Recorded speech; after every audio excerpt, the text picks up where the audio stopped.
I think you're preparing for a difficult exam, not a wedding, Anna Marie. You're too focused, said her friend, with just over a month to go until the wedding. Isn't this supposed to be a happy and carefree time? Thank goodness there are people to take care of all the difficulties. Anna Marie smiled and shrugged. I can take care of everything myself. My wedding is the most important event for me, after all. In truth, she wasn't worried about the upcoming celebration. She could easily delegate the wedding organization to specialists. Money wasn't an issue. She could pay to be carefree and happy until the big day. After all, if a problem can be solved with money, it's not really a problem. Anna Marie had the money, but she couldn't solve the problem before her with it. She had no one to consult. That's the downside of wealth. It's hard to trust anyone, and it's scary to show your weakness. What if someone decided to take advantage of you? Her late father had warned her about this. In his youth he had suffered more than once because of his own naivety and belief in selfless friendship. Things would have been different if her parents were still alive. Anna Marie barely remembered her mother, who had died when she was only 3. Her father never remarried. He didn't want to give his daughter a stepmother, and as a wealthy man, he was afraid of being taken advantage of. He had learned from bitter experience and doubted that the women who tried to impress him were truly interested in him, and not just his money. There had been some relationships, but they all disappointed him before reaching the point of marriage. So he lived as a widower, telling everyone that his only love had died and his only attachment was to his daughter. He took care of Anna Marie, and she, loving her father unconditionally, tried to live in a way that would never disappoint him. She excelled in school and graduated with honors. When her father decided to send her abroad for further education, she cried for days. "Daddy, how can you do this? How will you be here without me, and how will I be without you? I don't want to part. Are there no good universities here in our city? That's out of the question. We'll have to part anyway. And in Europe, there's not only a high level of education but also safety. Spare my nerves."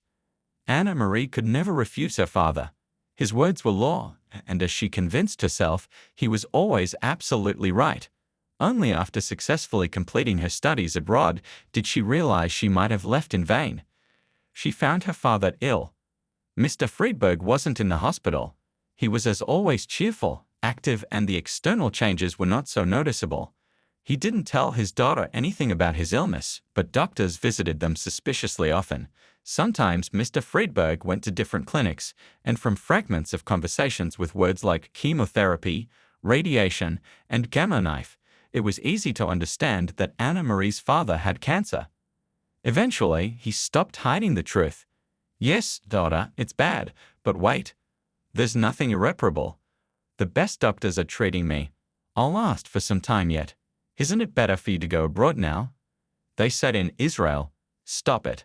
Of course, I could go to the moon if I wanted, but I don't want to leave my business. You're just getting into the business, and although you're an intelligent girl, if I leave everything to you now, you won't have any support. I have to leave you in complete confidence that you will be happy and provided for." So he never went anywhere, and at home, even the best doctors couldn't cope. The disease took its toll and developed rapidly. Soon, Mr. Friedberg's condition worsened, leading to long confidential conversations between father and daughter. "My poor little girl, it's not my fault that I left you completely alone," Mr. Friedberg said. "You could have been married by now. I would have looked at your fiancé through a microscope, but now what? You'll get married anyway, but I am afraid you won't find the right one." "Don't say that, Daddy. You'll live for a long time," Anna Marie said, trying to hold back her tears. "God save me from a life like this. If I were a dog, they would have pitied me and put me to sleep. And you say a long time. 2 years ago, Anna Marie's father died, leaving her alone. Now, she really needed his advice because she was getting married. It seemed she was marrying a good, loving person who didn't need her money, but doubts still plagued her. She met Jeff by chance. Anna Marie would sometimes go to a small cafe near her office to distract herself from work and enjoy a cup of coffee. Her colleagues knew this and tried not to bother her during these moments. One day, her solitude was interrupted by a handsome young man. At first, Anna Marie wasn't pleased about it, but it was awkward to chase him away immediately. He didn't seem to be bothering her. He was just another person wanting a cup of coffee, and there were no free tables. He looked at her with interest, but there was nothing strange about that. She was beautiful, and there was nothing suspicious about him asking her a question. It was uncomfortable to sit across from each other in silence. They were roughly the same age and from the same social strata, and they must have had common topics. The young man took a book by a well-known author, which had recently been released, and mentioned it. By the way, Anna Marie didn't really like that book. How could two book lovers not get involved in a conversation? They jumped from one book to another, then to a third. Anna Marie looked at her watch and sighed. She had almost spent an hour on her break. "I'm sorry. I have to get back to work. Business before pleasure," Anna Marie said, standing up. "Oh, I just came here for a cup of coffee, and instead we had a very interesting conversation. Don't you agree?" Jeff replied. "I entirely agree. It's rare to meet someone who shares your tastes. Maybe we'll meet after work sometime. I'm sorry, I don't even know your name." "Anna Marie. And I'm Jeff. Your name is rare and beautiful. My mother came up with it. My father wanted to call me just Anna, but my mother decided that Anna was too short, and Anna Marie was just right. And it is really original. I like it. And I like it too. Your mother had good taste." Anna Marie didn't tell him that neither her mother nor father were around anymore. She didn't have time for that now, but there would be plenty of conversations ahead, lively and interesting, because they decided to meet that same evening in a more presentable place. As Anna Marie found herself more and more drawn to Jeff, she was cautious about revealing all her cards. But her caution turned out to be unnecessary. Jeff wasn't looking for rich heiresses. In fact, he himself wasn't poor. His father ran a business abroad, and Jeff managed one of its branches in the city. He lived with his mother, which was unusual for a man his age, but he hinted at his mother's health problems, which prevented her from living alone. "My mother's illness doesn't require treatment. It's a chronic condition you can live with for a long time without too much suffering, but it's impossible to cure completely," Jeff explained, sighing. Anna Marie apologized for her curiosity, remembering her father's illness and understanding the worries about a loved one's health. Their relationship developed rapidly. Anna Marie was only surprised that Jeff never invited her to his home. However, this was explained quite simply. They had lived abroad for some time, sold their apartment here, and didn't want to buy a new one. They dreamed of their own home, which they had already found but needed to fix up. "We are currently staying in a hotel room with my mom.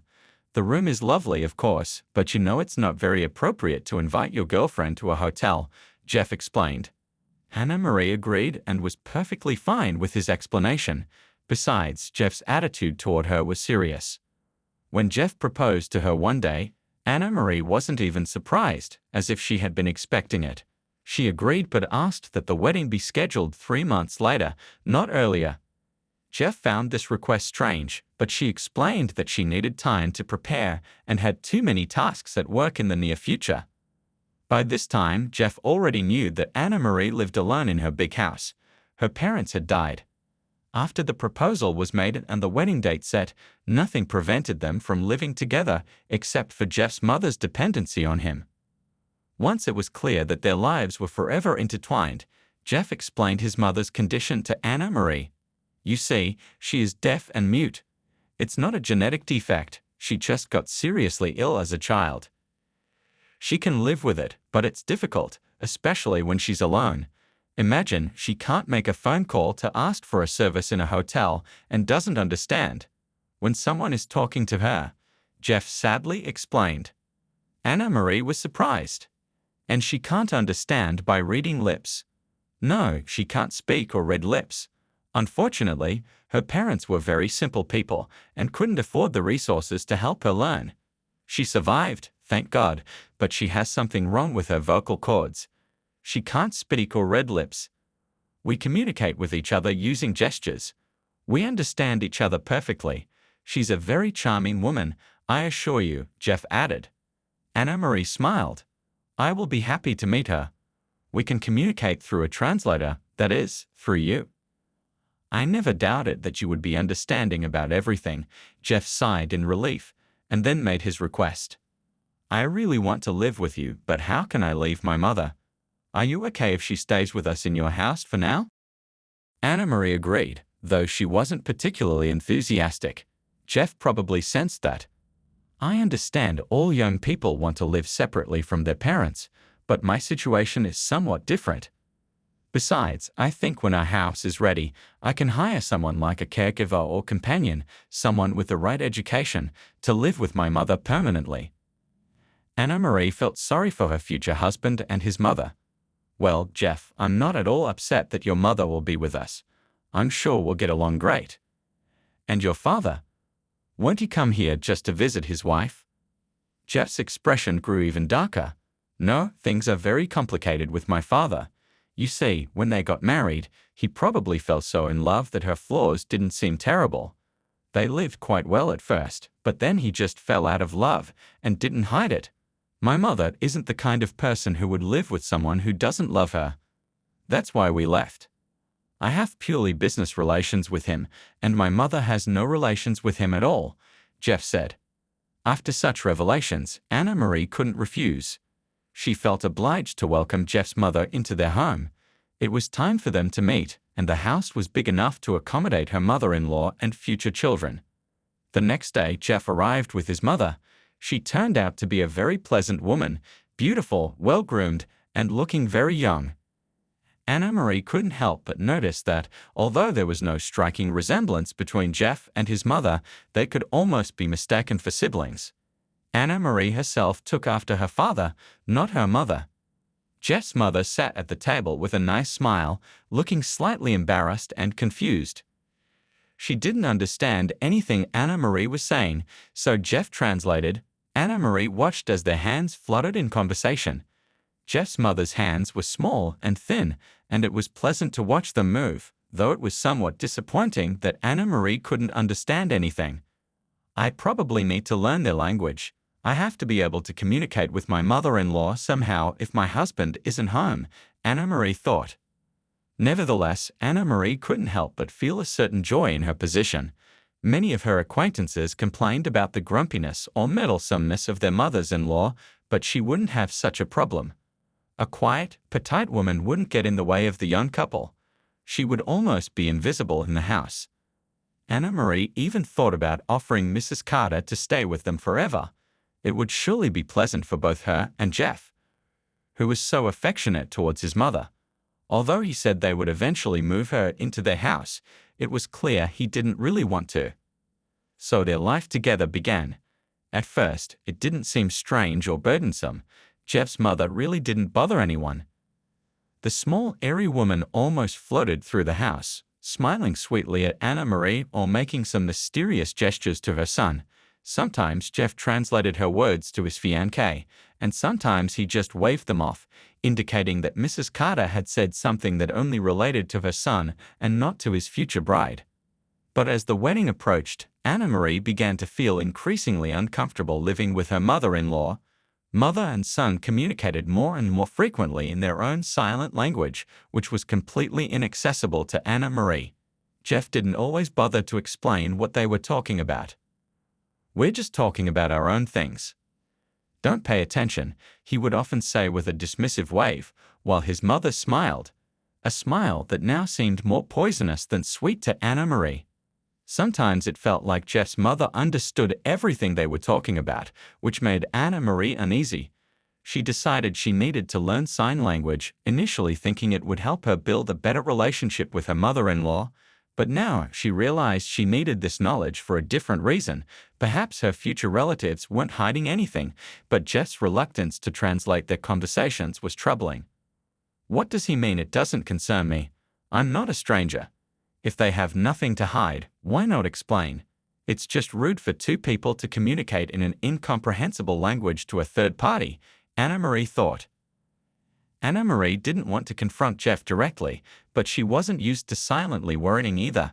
She knew how to solve problems, and she intended to solve this one too. After going through several ads, she realized that learning sign language was much harder than learning any foreign language. There were very few teachers, but she was lucky to find Mrs. Cohen, a nice elderly woman who lived nearby and was willing to adjust to any schedule. Mrs. Cohen was already retired and apparently didn't have many students. After agreeing on the phone, Anna Marie went to her first lesson the next day. To be honest, I don't know if I'll be able to learn this. It seems so difficult, Anna Marie confessed. Well, they learned it, and you'll learn it too. I'm sure you'll succeed, especially with me. I'm an experienced teacher and have worked in a speech boarding school for many years, Mrs. Cohen reassured her. I've taught so many people, both kids and adults, and it has worked out fine for everyone. And when can we start learning? Anna Marie asked eagerly. Well, today if you'd like. Soon you'll see that it's not so difficult. Maybe you'll learn it quickly. Is the price okay with you? Mrs. Cohen asked, a little embarrassed as the cost was not small. Yes, it's quite okay, Anna Marie replied. If you've read the ads, you probably know that I'm not charging more than others. Maybe I would have charged less, but I need the money. You understand, not just for myself. There are some problems that don't allow me to be cheaper, the teacher said. The first lesson was introductory, and Anna Marie liked how Mrs. Cohen conducted it. She explained everything clearly, reinforcing her words with gestures from her elderly but very flexible and expressive hands. Anna Marie even caught familiar movements. You're a wonderful student, Mrs. Cohen praised her. I'm sure we'll succeed in everything soon. You're a great teacher. It's very interesting and informative to study with you, Anna Marie replied with a smile. They were pleased with each other, laughing, but their conversation was interrupted by the sudden appearance of a 5-year-old boy. He greeted the unfamiliar guest with a smile and apologized. Mario, the teacher exclaimed, are you already up? I was in class, but it's finished now. We'll be eating soon. Stay in your room for now. Okay, the boy replied. Can I watch TV for a bit? No, not yet. After lunch, Mrs. Cohen said, do you want to join us? She asked Anna Marie. No, thank you very much. I have to go, Anna Marie declined politely. Will you come back? The little boy asked, seemingly interested in his grandmother's student. Yes, I will. I have the next lesson tomorrow, Anna Marie replied with a smile. She liked the little boy. Later that evening, she looked at her future husband and his mother with a new perspective. Their movements no longer appeared meaningless to her. She still didn't understand what they were talking about, but she sensed the importance of their conversation and its need for privacy. Somehow, Jeff felt the difference in Anna Marie. He soon put his mother to bed and, alone with Anna Marie, reproached her, saying, you were watching us so closely today. Don't you understand that it can be hurtful to a disabled person like my mother? Do you think I offended her? I'll apologize tomorrow. But don't you understand that it can be hurtful to me when you talk like I'm not even in the room with you? Tomorrow I'll invite a friend over and start speaking German with her. You don't know German, do you? Won't you be hurt? Oh, you're offended. What's the big deal? We were talking about my mother's health.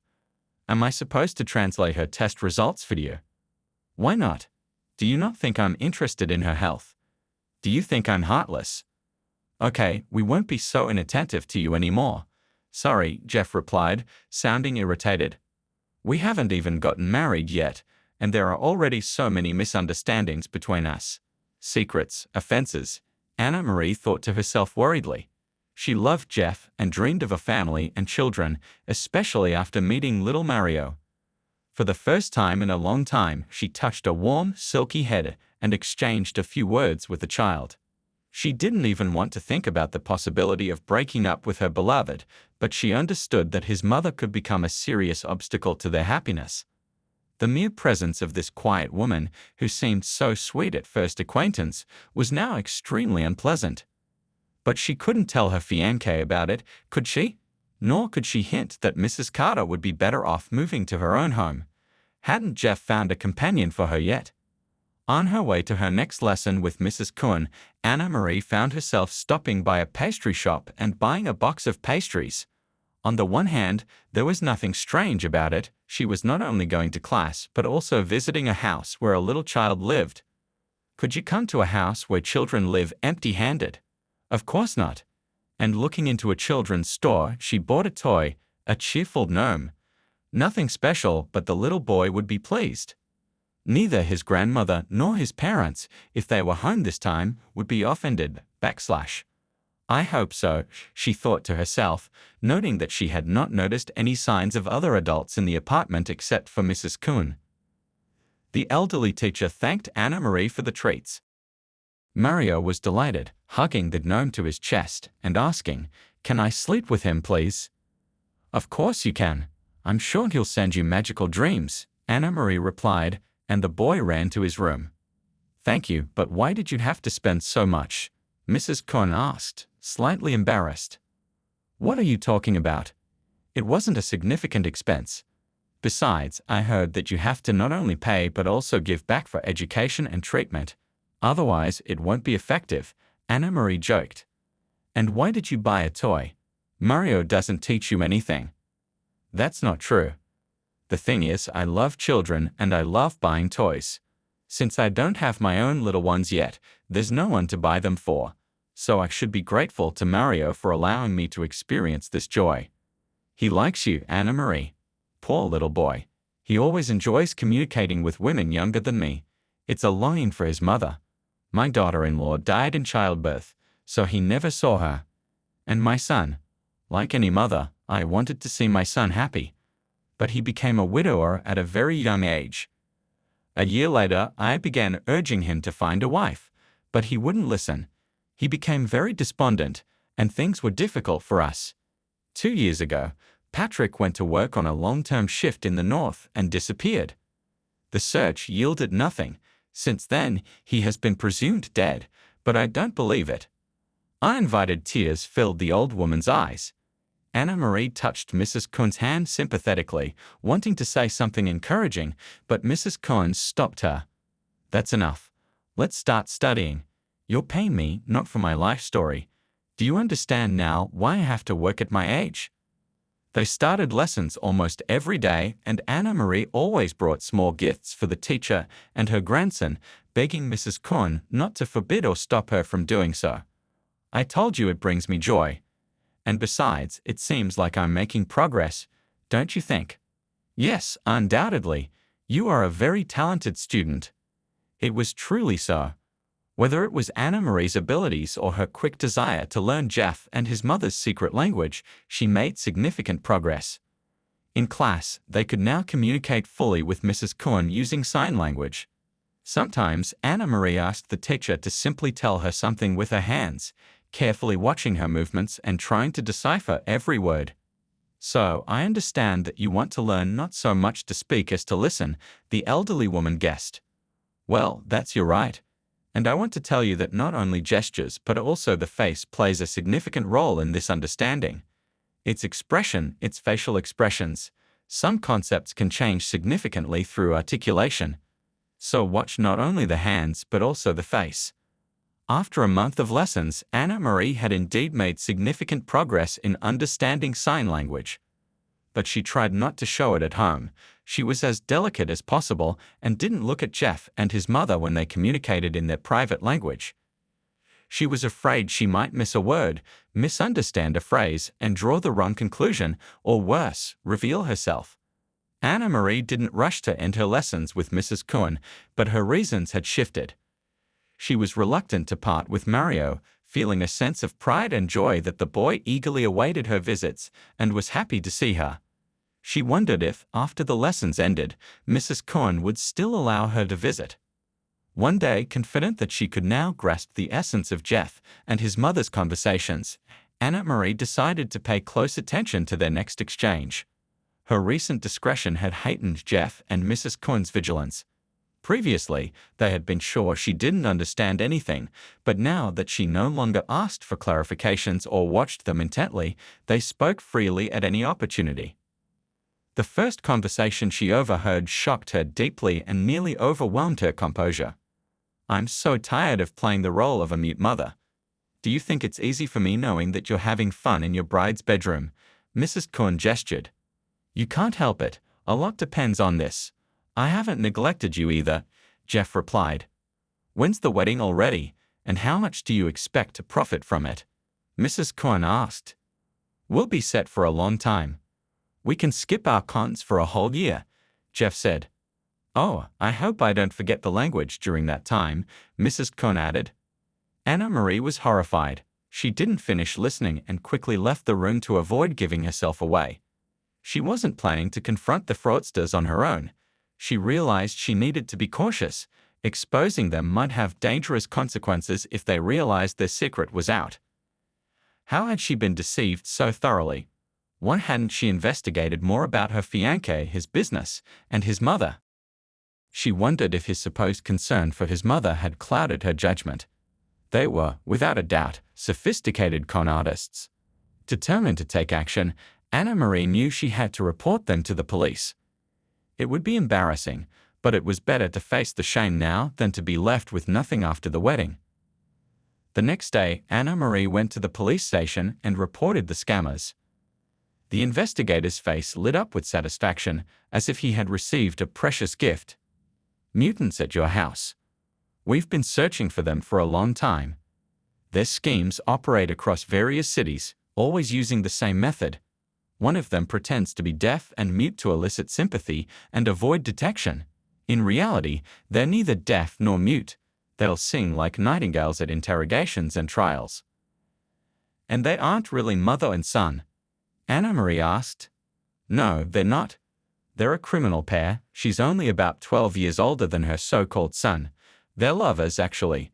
Excuse my bluntness, but you did a fantastic job uncovering them. You even took the time to learn their language. Anna Marie hoped the scammers hadn't discovered her actions. No, I didn't tell them, she replied, her voice trembling. She was filled with shame, hurt, and sorrow for the happiness that had slipped away. She had loved Jeff deeply and had trusted him implicitly. How could she trust anyone now? I'll send a team immediately to deal with the scammers. They will be held accountable for their actions, the investigator said briskly. And don't be upset. Everything will turn out well for you. There have been some very tragic cases in their past. Anna Marie waited until her house was cleared of the imposters. Only then did she step inside. The first thing she did was to cry her heart out in her bedroom. Afterward, she called a cleaning service to thoroughly sanitize the house from any remnants of the criminals. Only then did she feel a sense of relief. Having removed the deceitful fraudsters from her life, Anna Marie wanted to express her gratitude to Mrs. Cohen, who had helped her avoid a serious danger. She brought sweets, fruits, and a toy and went to see Mrs. Cohen to explain the whole truth about why she had taken the lessons. Mrs. Cohen and Mario were delighted to see her. They sent Mario to his room to play while Anna Marie and Mrs. Cohen chatted happily in the sign language Anna Marie had learned. Mrs. Cohen congratulated Anna Marie on escaping the danger, but Anna Marie was taken aback by Mrs. Cohen's frail appearance and the medical books she was carrying. I didn't ask before, but it seems you're having health issues, Anna Marie said gently. Mrs. Cohen sighed deeply. I've been through so much in the past 5 years that even a stronger person might not have made it. My beloved daughter-in-law died, my son disappeared, and now my grandson is orphaned. I often go to bed wondering if I'll wake up the next morning. I'm not afraid for myself, but for little Mario. We're all alone. Who will take care of him if I'm gone? Don't say that, Anna Marie replied, her voice filled with concern. Maybe you need some medicine. Tell me what you need, and I'll try to find it. Thank you, but why should you care about me? Mrs. Cohen asked, a touch of disbelief in her voice. It just so happens that you've become very important to me over these last few months. I'm alone too, and I had hoped for a family, a husband and children, but that didn't work out. So please, don't hide anything from me. Tell me if you need anything. You still have a lot of life ahead of you. After a while, Mario called Anna Marie at work, crying and saying that his grandmother was very ill. Anna Marie rushed to the house. Mrs. Cohen was still conscious but so unwell that she couldn't call an ambulance. Anna Marie did it for her, and while waiting for the paramedics, Mrs. Cohen whispered, "Don't leave Mario, Anna Marie. Don't leave him. Mrs. Cohen was soon taken to the hospital, and Anna Marie took the frightened child with her. As they traveled, Mario repeatedly asked if his grandmother would get better, if he would be sent to an orphanage, and when his dad would come back. "Don't worry, Mario. Everything will be fine. I'll take care of you," Anna Marie reassured him, though she herself was deeply worried. Unfortunately, a few days later, they received the heartbreaking news that Mrs. Cohen had passed away. Anna Marie had to handle the arrangements and support little Mario through this difficult time. Anna Marie was determined to formalize her guardianship over Mario despite the challenges. As he was not a blood relative, it required substantial effort and resources, but her persistence, along with financial and professional connections, ultimately secured his place in her home legally. With Mario now under her care, Anna Marie focused on finding a reliable nanny to manage her responsibilities at home while she returned to work.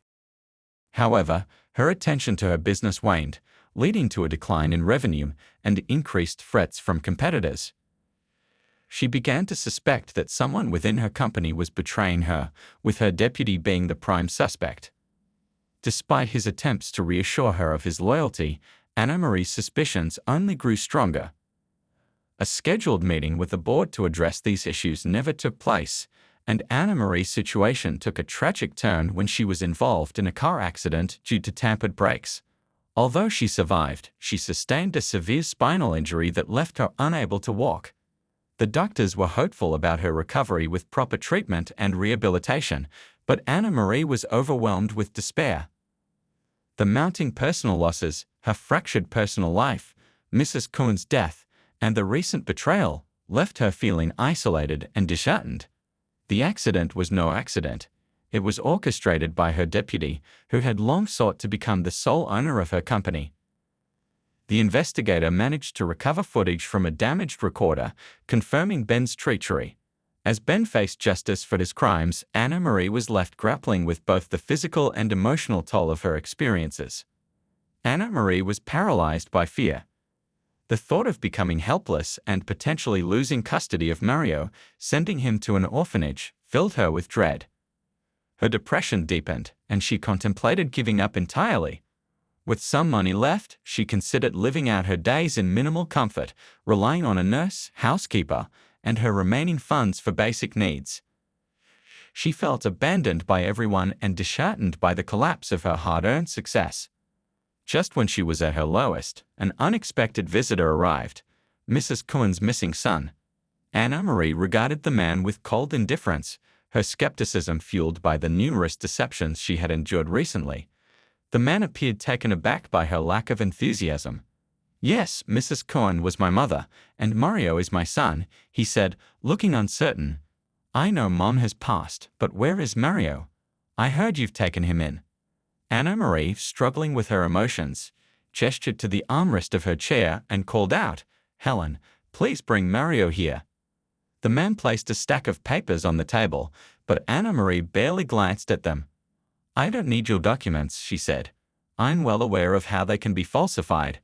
What exactly do you want, Mario or money?" At that moment, the nanny entered with Mario. The boy stared at the stranger with confusion.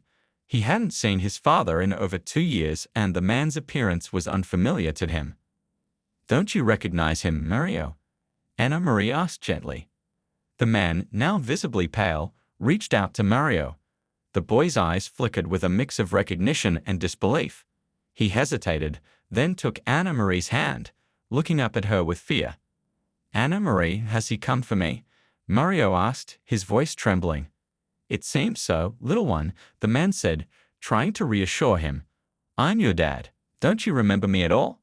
I used to push you on the swings, and we went to the bird exhibition together. Remember how you were scared of the big, colorful parrot?"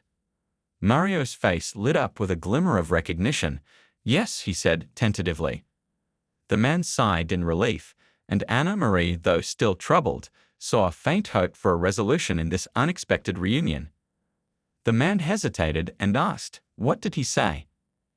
"Hello," the boy replied uncertainly, gripping Anna Marie's hand tightly. His fear of the stranger was evident. He clearly didn't want to leave her side.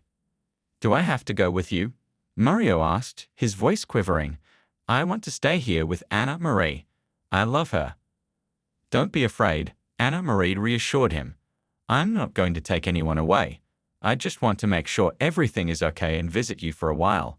Maybe, once Mario gets used to me, we can become friends. Well, as you can see, everything is fine here, Anna Marie said, tapping the armrest of her chair. Honestly, I was worried you might try to take Mario away as he's the last connection I have to my life. Mario, go play with Tanya for a bit. I need to talk to your dad. Once Mario had left the room, Anna Marie turned her attention back to the man. Okay, if you don't want the boy, what do you want? Money. Money? No, the man said. I want to communicate with my son. I'm not planning to take him right now. I just need your permission to visit him. I don't understand, Anna Marie replied. You say you want to visit, but why should I believe you? I've been deceived so many times. You claim to be Mrs. Kuhn's son and Mario's father, but you've been absent for almost 3 years. That's a long time, and you didn't even keep in touch or support them. I understand it's hard to believe, the man admitted. I can explain my absence, but it's an incredible story. It might sound more plausible to think of me as a scoundrel who abandoned them. I don't care about your story, Anna Marie said, her frustration evident. Whether you were lost or left willingly, it doesn't matter. What matters is that Mario should be with his biological father if you're a stable and healthy person. I'm practically a wreck, and no matter what the doctors say, I may never walk again. I'm just a shadow of my former self, living off my remaining money. I can't be much of a guardian. That's understandable, the man said. I live in Mrs. Kuhn's apartment. I'm her direct heir, and it's familiar to Mario. It might be more comfortable for him there.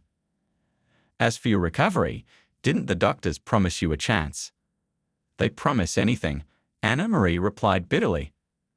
They know I have money, so they'll try every treatment option. But if recovery isn't possible, what's the point? I'd just be subjected to endless procedures and pain without any real hope of improvement. I don't know what else to do, the man said with a sigh. It could take years and spend the rest of my money, but will it be worth it? Who knows? Maybe people recover even after the worst accidents, though not always completely. Thank you, Anna Marie said, touched by his attempt to comfort her. But you see, I'm just too exhausted to fight anymore. If you knew what I went through last year. Let me share my story with you, he offered. Maybe it will give you a better understanding of me.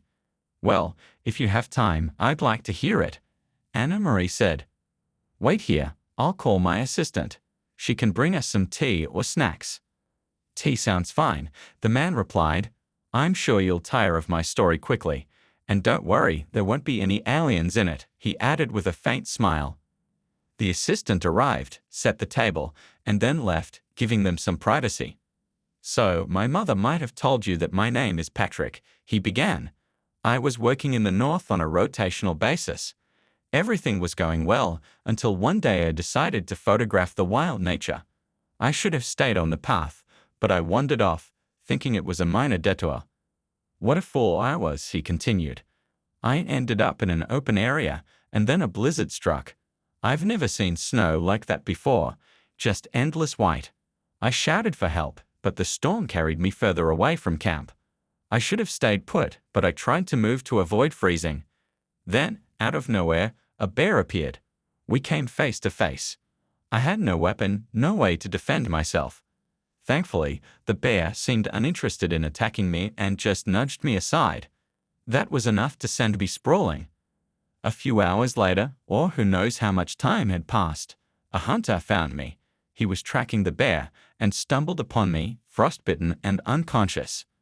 He took me back to his hut. I don't know what connections he had, but he was no mere hermit. He began treating me for frostbite and other injuries. Anna Marie was captivated by the story but interjected, but didn't he have any way to call for medical help? Unfortunately, no, Patrick replied. The connection was broken, and even if he could reach someone, the rescue team wouldn't have been able to get to me due to the storm. He was skilled in first aid, though, and did his best with what he had. When I finally regained consciousness, I couldn't remember anything, not even my name. Anna Marie listened intently, feeling a pang of sympathy despite her own struggles. I didn't know how I ended up in the woods. My only address was in the city, and the hunter didn't think much of it. He figured I'd regain my memory eventually. While I was recovering, summer came and went. When I finally remembered who I was and where I came from, I was devastated to learn that the camp had been dismantled. The hunter told me to wait for a rescue team to come get me, but I was frustrated. "How long do I have to wait?" I asked. "As long as it takes," he replied. He was a grim man, not one for heart-to-heart talks, but I was equally unwilling to just wait. It was spring, the snow had melted, and I decided I would leave on my own. "Just tell me which way to go," I said. "I need to find my people or at least some form of civilization. My mother and son are waiting for me." The hunter told me I could go wherever I wanted but warned that I'd only get lost in the forest. "There are no signposts," he said, "and if you run into trouble, I might not be able to find you. I'm not here to look for lost souls, and winter is coming."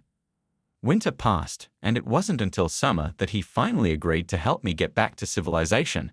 The journey took a long time, and without money or documents, it was a challenge.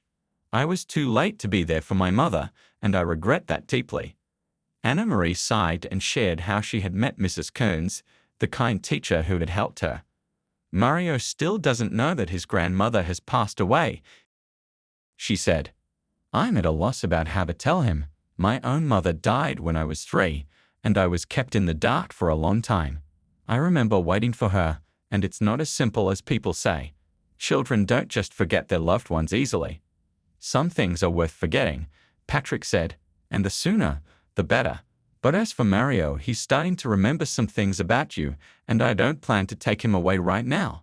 I'd like to visit him as often as I can, if that's okay." "Of course," Anna Marie said. "You and Mario need to get used to each other. I'm just a stranger and disabled, so I understand." "If I were healthy, things might be different," she added. "But have you decided to surrender to your illness? Aren't you going to seek treatment?"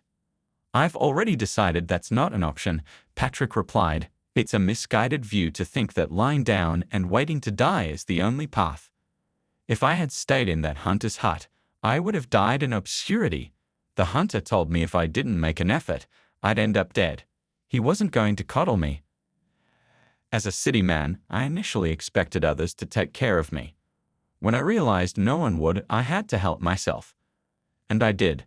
The hunter later admitted he didn't think I'd make it."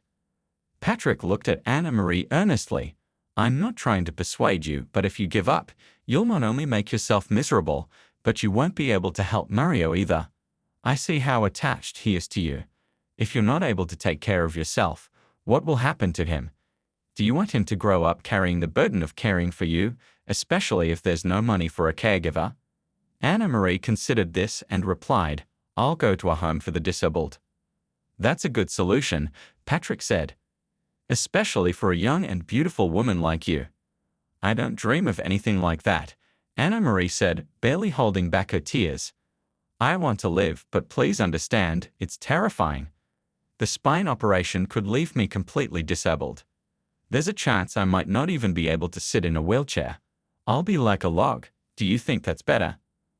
"I don't think so," Patrick said gently, "but it's not good to just sit here either. You have money, so you might be able to find a skilled doctor who can help." Anna Marie wanted to argue, to shout at him as she often did. It was easy for him to speak so calmly, but she had endured so much and couldn't afford to risk what little she had left. Yet, as she glanced at the scars on her arms, left either by frostbite or a bear's claws, she felt a wave of bitter despair. "I'm sorry, but it's incredibly hard for me," she cried. "I'm alone. I've lost faith in everyone. How can I know which doctor is trustworthy? How do I know if I'll make it through rehabilitation? And who will come to my hospital to support me? I feel like everyone would be relieved if I just disappeared." "Stop crying and being afraid," Patrick said firmly. "I understand, even if it's from a man's perspective. Yes, it's harder for you, but you need to live, and I want you to live fully. Tomorrow, I'll find out everything about your injury, the operation, the risks, everything. Then I'll tell you what I learn, and you can decide what to do from there. Meanwhile, if you don't mind, I'd like to visit with Mario before I leave. Anna Marie nodded, puzzled by Patrick's words.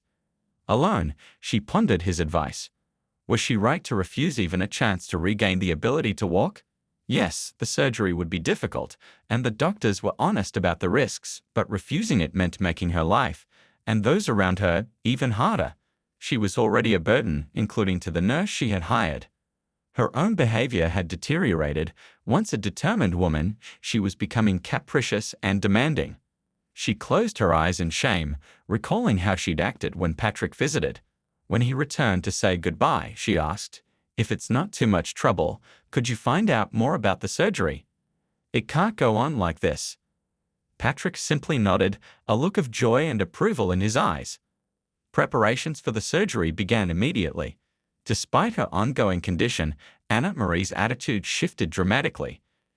She no longer demanded extra attention and started addressing problems on her own.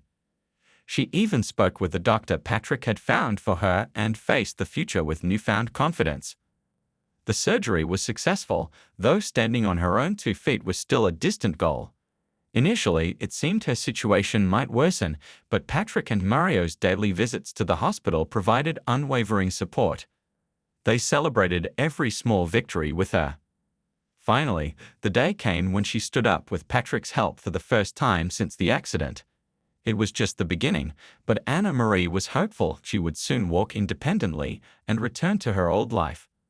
Her business continued to trouble her, but not just financially.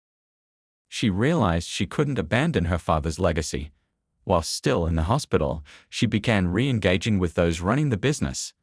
Initially over the phone, but soon in person, she started meeting them, even in a business suit after her discharge. At a general meeting, using a cane for support, she declared, "We've lost a lot due to my illness and the actions of my former deputy, but I'm confident that together we can recover and grow." The employees welcomed her with applause. As her business skills and personal life improved, her relationship with Patrick deepened.